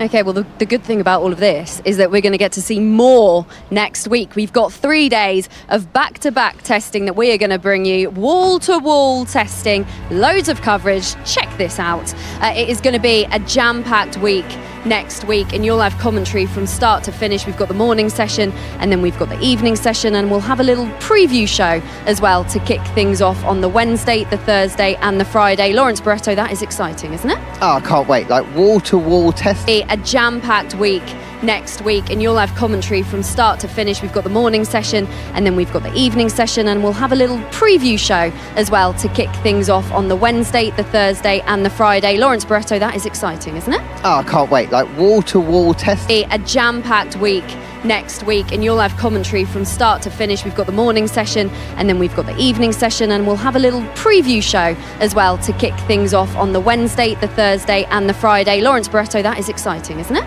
Oh, I can't wait. Like wall-to-wall testing. A jam-packed week next week, and you'll have commentary from start to finish. We've got the morning session, and then we've got the evening session, and we'll have a little preview show as well to kick things off on the Wednesday, the Thursday, and the Friday. Lawrence Barretto, that is exciting, isn't it? Oh, I can't wait. Like wall-to-wall testing. A jam-packed week next week, and you'll have commentary from start to finish. We've got the morning session, and then we've got the evening session, and we'll have a little preview show as well to kick things off on the Wednesday, the Thursday, and the Friday. Lawrence Barretto, that is exciting, isn't it? Oh, I can't wait. Like wall-to-wall testing. A jam-packed week next week, and you'll have commentary from start to finish. We've got the morning session, and then we've got the evening session, and we'll have a little preview show as well to kick things off on the Wednesday, the Thursday, and the Friday. Lawrence Barretto, that is exciting, isn't it? Oh, I can't wait. Like wall-to-wall testing. A jam-packed week next week, and you'll have commentary from start to finish. We've got the morning session, and then we've got the evening session, and we'll have a little preview show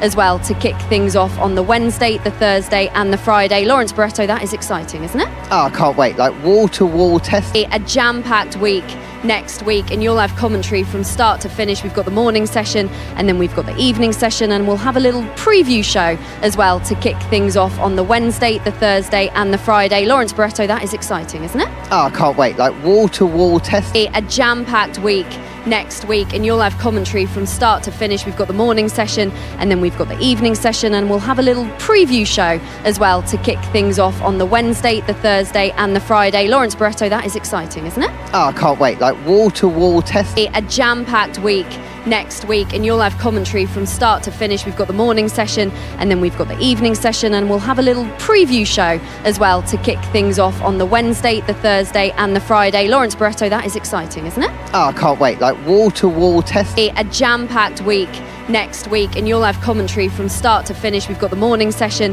and then we've got the evening session, and we'll have a little preview show as well to kick things off on the Wednesday, the Thursday, and the Friday. Lawrence Barretto, that is exciting, isn't it? Oh, I can't wait. Like wall-to-wall testing. A jam-packed week next week, and you'll have commentary from start to finish. We've got the morning session, and then we've got the evening session, and we'll have a little preview show as well to kick things off on the Wednesday, the Thursday, and the Friday. Lawrence Barretto, that is exciting, isn't it? Oh, I can't wait. Like wall-to-wall testing. A jam-packed week next week, and you'll have commentary from start to finish. We've got the morning session, and then we've got the evening session, and we'll have a little preview show as well to kick things off on the Wednesday, the Thursday, and the Friday. Lawrence Barretto, that is exciting, isn't it? Oh, I can't wait. Like wall-to-wall testing. A jam-packed week next week, and you'll have commentary from start to finish. We've got the morning session, and then we've got the evening session, and we'll have a little preview show as well to kick things off on the Wednesday, the Thursday, and the Friday. Lawrence Barretto, that is exciting, isn't it? Oh, I can't wait. Like wall-to-wall testing. A jam-packed week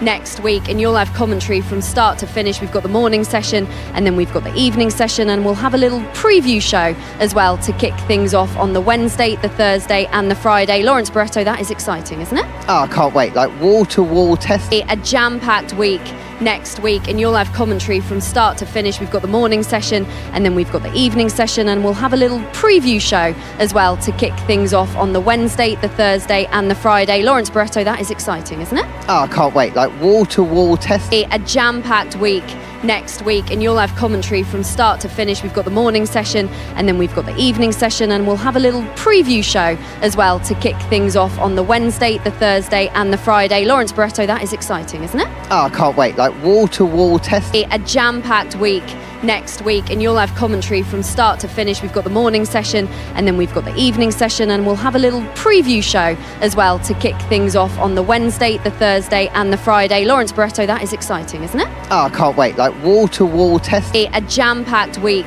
next week, and you'll have commentary from start to finish. We've got the morning session, and then we've got the evening session, and we'll have a little preview show as well to kick things off on the Wednesday, the Thursday, and the Friday. Lawrence Barretto, that is exciting, isn't it? Oh, I can't wait. Like wall-to-wall testing. A jam-packed week next week, and you'll have commentary from start to finish. We've got the morning session, and then we've got the evening session, and we'll have a little preview show as well to kick things off on the Wednesday, the Thursday, and the Friday. Lawrence Barretto, that is exciting, isn't it? Oh, I can't wait. Like wall-to-wall testing. A jam-packed week next week, and you'll have commentary from start to finish. We've got the morning session, and then we've got the evening session, and we'll have a little preview show as well to kick things off on the Wednesday, the Thursday, and the Friday. Lawrence Barretto, that is exciting, isn't it? Oh, I can't wait. Like wall-to-wall testing. A jam-packed week next week, and you'll have commentary from start to finish. We've got the morning session, and then we've got the evening session, and we'll have a little preview show as well to kick things off on the Wednesday, the Thursday, and the Friday. Lawrence Barretto, that is exciting, isn't it? Oh, I can't wait. Like wall-to-wall testing. A jam-packed week next week, and you'll have commentary from start to finish. We've got the morning session, and then we've got the evening session, and we'll have a little preview show as well to kick things off on the Wednesday, the Thursday, and the Friday. Lawrence Barretto, that is exciting, isn't it? Oh, I can't wait. Like wall-to-wall testing. A jam-packed week next week, and you'll have commentary from start to finish. We've got the morning session, and then we've got the evening session, and we'll have a little preview show as well to kick things off on the Wednesday, the Thursday, and the Friday. Lawrence Barretto, that is exciting, isn't it? Oh, I can't wait. Like wall-to-wall testing. A jam-packed week next week, and you'll have commentary from start to finish. We've got the morning session and then we've got the evening session, and we'll have a little preview show as well to kick things off on the Wednesday, the Thursday and the Friday. Lawrence Barretto, that is exciting, isn't it? Oh, I can't wait. Like wall-to-wall testing. A jam-packed week next week, and you'll have commentary from start to finish. We've got the morning session and then we've got the evening session, and we'll have a little preview show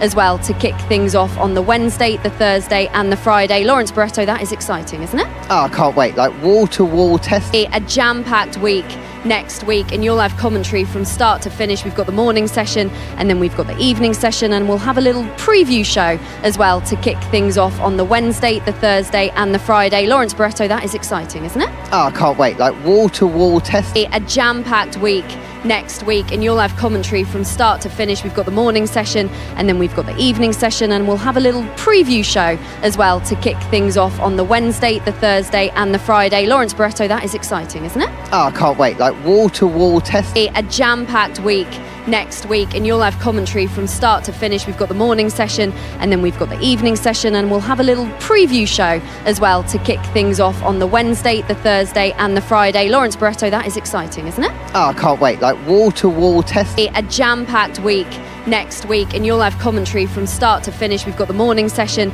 and then we've got the evening session, and we'll have a little preview show as well to kick things off on the Wednesday, the Thursday and the Friday. Lawrence Barretto, that is exciting, isn't it? Oh, I can't wait. Like wall-to-wall testing. A jam-packed week next week, and you'll have commentary from start to finish. We've got the morning session and then we've got the evening session, and we'll have a little preview show as well to kick things off on the Wednesday, the Thursday and the Friday. Lawrence Barretto, that is exciting, isn't it? Oh, I can't wait. Like wall-to-wall testing. A jam-packed week next week, and you'll have commentary from start to finish. We've got the morning session and then we've got the evening session, and we'll have a little preview show as well to kick things off on the Wednesday, the Thursday and the Friday. Lawrence Barretto, that is exciting, isn't it? Oh, I can't wait. Like wall-to-wall testing. A jam-packed week next week, and you'll have commentary from start to finish. We've got the morning session and then we've got the evening session, and we'll have a little preview show as well to kick things off on the Wednesday, the Thursday and the Friday. Lawrence Barretto, that is exciting, isn't it? Oh, I can't wait. Like wall-to-wall testing. A jam-packed week next week, and you'll have commentary from start to finish. We've got the morning session and then we've got the evening session, and we'll have a little preview show as well to kick things off on the Wednesday, the Thursday and the Friday. Lawrence Barretto, that is exciting, isn't it? Oh, I can't wait. Like wall-to-wall testing. A jam-packed week next week, and you'll have commentary from start to finish. We've got the morning session and then we've got the evening session, and we'll have a little preview show as well to kick things off on the Wednesday, the Thursday and the Friday. Lawrence Barretto, that is exciting, isn't it? Oh, I can't wait. Like wall-to-wall testing. A jam-packed week next week, and you'll have commentary from start to finish. We've got the morning session and then we've got the evening session, and we'll have a little preview show as well to kick things off on the Wednesday, the Thursday and the Friday. Lawrence Barretto, that is exciting, isn't it? Oh, I can't wait. Like wall-to-wall testing. A jam-packed week next week, and you'll have commentary from start to finish. We've got the morning session and then we've got the evening session, and we'll have a little preview show as well to kick things off on the Wednesday, the Thursday and the Friday. Lawrence Barretto, that is exciting, isn't it? Oh, I can't wait. Like wall-to-wall testing. A jam-packed week next week, and you'll have commentary from start to finish. We've got the morning session and then we've got the evening session, and we'll have a little preview show as well to kick things off on the Wednesday, the Thursday and the Friday. Lawrence Barretto, that is exciting, isn't it? Oh, I can't wait. Like wall-to-wall testing. A jam-packed week next week, and you'll have commentary from start to finish. We've got the morning session and then we've got the evening session, and we'll have a little preview show as well to kick things off on the Wednesday, the Thursday and the Friday. Lawrence Barretto, that is exciting, isn't it? Oh, I can't wait. Like wall-to-wall testing. A jam-packed week next week, and you'll have commentary from start to finish. We've got the morning session and then we've got the evening session, and we'll have a little preview show as well to kick things off on the Wednesday, the Thursday and the Friday. Lawrence Barretto, that is exciting, isn't it? Oh, I can't wait. Like wall-to-wall testing. A jam-packed week next week, and you'll have commentary from start to finish. We've got the morning session and then we've got the evening session, and we'll have a little preview show as well to kick things off on the Wednesday, the Thursday and the Friday. Lawrence Barretto, that is exciting, isn't it? Oh, I can't wait. Like wall-to-wall testing. A jam-packed week next week, and you'll have commentary from start to finish. We've got the morning session and then we've got the evening session, and we'll have a little preview show as well to kick things off on the Wednesday, the Thursday and the Friday. Lawrence Barretto, that is exciting, isn't it? Oh, I can't wait. Like wall-to-wall testing. A jam-packed week next week, and you'll have commentary from start to finish. We've got the morning session, and then we've got the evening session, and we'll have a little preview show as well to kick things off on the Wednesday, the Thursday, and the Friday. Lawrence Barretto, that is exciting, isn't it? Oh, I can't wait. Like wall-to-wall test. A jam-packed week next week, and you'll have commentary from start to finish. We've got the morning session, and then we've got the evening session, and we'll have a little preview show as well to kick things off on the Wednesday, the Thursday, and the Friday. Lawrence Barretto, that is exciting, isn't it? Oh, I can't wait. Like wall-to-wall test. A jam-packed week next week, and you'll have commentary from start to finish. We've got the morning session,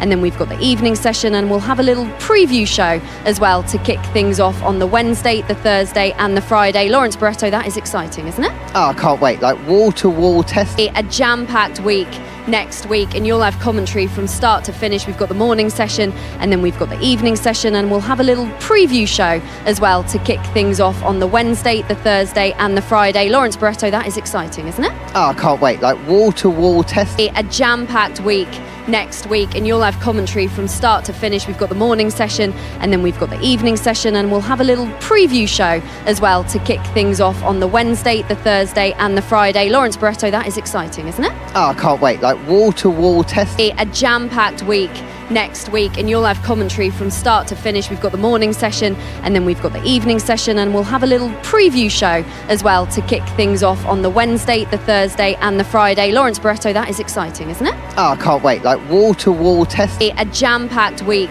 next week, and you'll have commentary from start to finish. We've got the morning session, and then we've got the evening session, and we'll have a little preview show as well to kick things off on the Wednesday, the Thursday, and the Friday. Lawrence Barretto, that is exciting, isn't it? Oh, I can't wait. Like wall-to-wall test. A jam-packed week next week, and you'll have commentary from start to finish. We've got the morning session, and then we've got the evening session, and we'll have a little preview show as well to kick things off on the Wednesday, the Thursday, and the Friday. Lawrence Barretto, that is exciting, isn't it? Oh, I can't wait. Like wall-to-wall test. A jam-packed week next week, and you'll have commentary from start to finish. We've got the morning session, and then we've got the evening session, and we'll have a little preview show as well to kick things off on the Wednesday, the Thursday, and the Friday. Lawrence Barretto, that is exciting, isn't it? Oh, I can't wait. Like wall-to-wall test. A jam-packed week next week, and you'll have commentary from start to finish. We've got the morning session, and then we've got the evening session, and we'll have a little preview show as well to kick things off on the Wednesday, the Thursday, and the Friday. Lawrence Barretto, that is exciting, isn't it?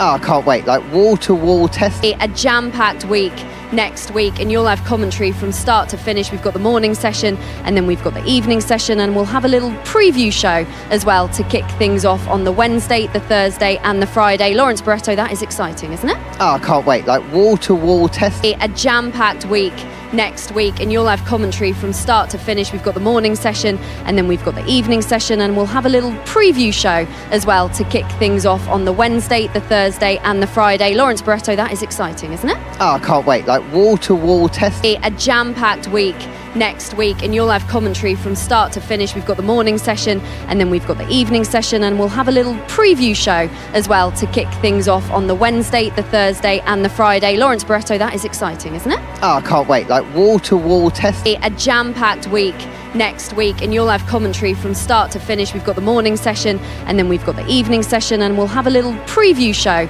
as well to kick things off on the Wednesday, the Thursday, and the Friday. Lawrence Barretto, that is exciting, isn't it? Oh, I can't wait. Like wall-to-wall test. A jam-packed week next week, and you'll have commentary from start to finish. We've got the morning session, and then we've got the evening session, and we'll have a little preview show as well to kick things off on the Wednesday, the Thursday, and the Friday. Lawrence Barretto, that is exciting, isn't it? Oh, I can't wait. Like wall-to-wall test. A jam-packed week next week, and you'll have commentary from start to finish. We've got the morning session, and then we've got the evening session, and we'll have a little preview show as well to kick things off on the Wednesday, the Thursday, and the Friday. Lawrence Barretto, that is exciting, isn't it? Oh, I can't wait. Like wall-to-wall test. A jam-packed week next week, and you'll have commentary from start to finish. We've got the morning session, and then we've got the evening session, and we'll have a little preview show as well to kick things off on the Wednesday, the Thursday, and the Friday. Lawrence Barretto, that is exciting, isn't it? Oh, I can't wait. Like wall-to-wall test. A jam-packed week next week, and you'll have commentary from start to finish. We've got the morning session, and then we've got the evening session, and we'll have a little preview show as well to kick things off on the Wednesday, the Thursday, and the Friday. Lawrence Barretto, that is exciting, isn't it? Oh, I can't wait. Like wall-to-wall testing. A jam-packed week next week, and you'll have commentary from start to finish. We've got the morning session, and then we've got the evening session, and we'll have a little preview show as well to kick things off on the Wednesday, the Thursday, and the Friday. Lawrence Barretto, that is exciting, isn't it? Oh, I can't wait. Like wall-to-wall testing. A jam-packed week next week, and you'll have commentary from start to finish. We've got the morning session, and then we've got the evening session, and we'll have a little preview show as well to kick things off on the Wednesday, the Thursday, and the Friday. Lawrence Barretto, that is exciting, isn't it? Oh, I can't wait. Like wall-to-wall testing. A jam-packed week next week, and you'll have commentary from start to finish. We've got the morning session, and then we've got the evening session, and we'll have a little preview show as well to kick things off on the Wednesday, the Thursday, and the Friday. Lawrence Barretto, that is exciting, isn't it? Oh, I can't wait. Like wall-to-wall testing. A jam-packed week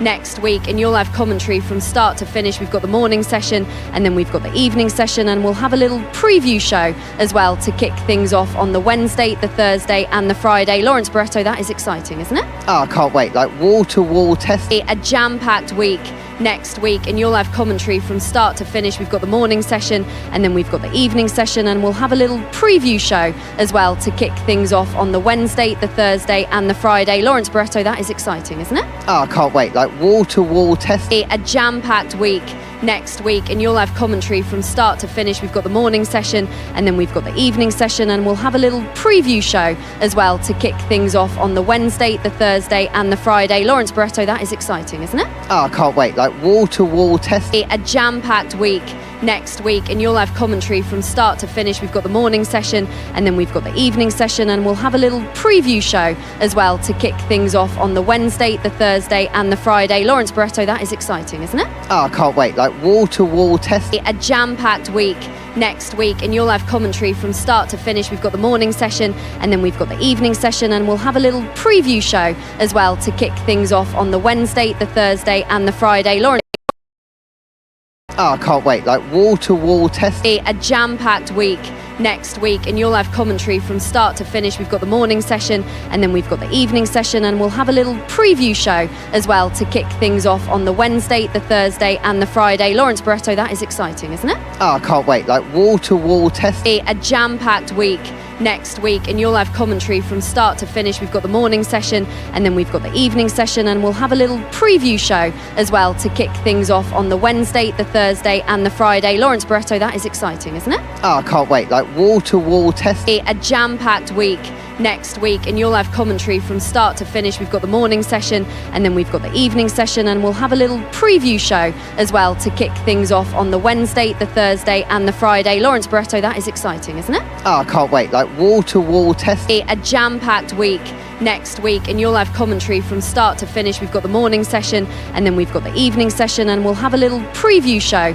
as well to kick things off on the Wednesday, the Thursday, and the Friday. Lawrence Barretto, that is exciting, isn't it? Oh, I can't wait. Like wall-to-wall testing. A jam-packed week next week, and you'll have commentary from start to finish. We've got the morning session, and then we've got the evening session, and we'll have a little preview show as well to kick things off on the Wednesday, the Thursday, and the Friday. Lawrence Barretto, that is exciting, isn't it? Oh, I can't wait. Like wall-to-wall testing. A jam-packed week next week, and you'll have commentary from start to finish. We've got the morning session, and then we've got the evening session, and we'll have a little preview show as well to kick things off on the Wednesday, the Thursday, and the Friday. Lawrence Barretto, that is exciting, isn't it? Oh, I can't wait. Like wall-to-wall testing. A jam-packed week next week, and you'll have commentary from start to finish. We've got the morning session, and then we've got the evening session, and we'll have a little preview show as well to kick things off on the Wednesday, the Thursday, and the Friday. Lawrence Barretto, that is exciting, isn't it? Oh, I can't wait. Like wall-to-wall testing. A jam-packed week next week, and you'll have commentary from start to finish. We've got the morning session,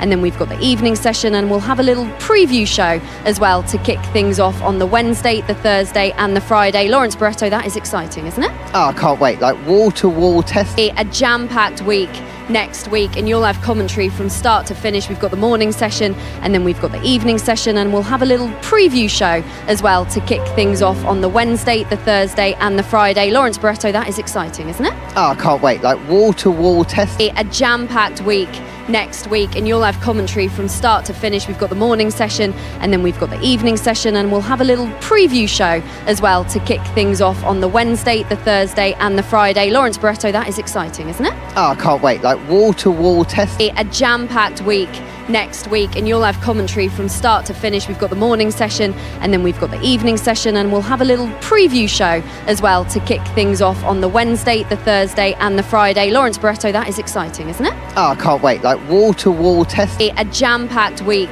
next week, and you'll have commentary from start to finish. We've got the morning session, and then we've got the evening session, and we'll have a little preview show as well to kick things off on the Wednesday, the Thursday.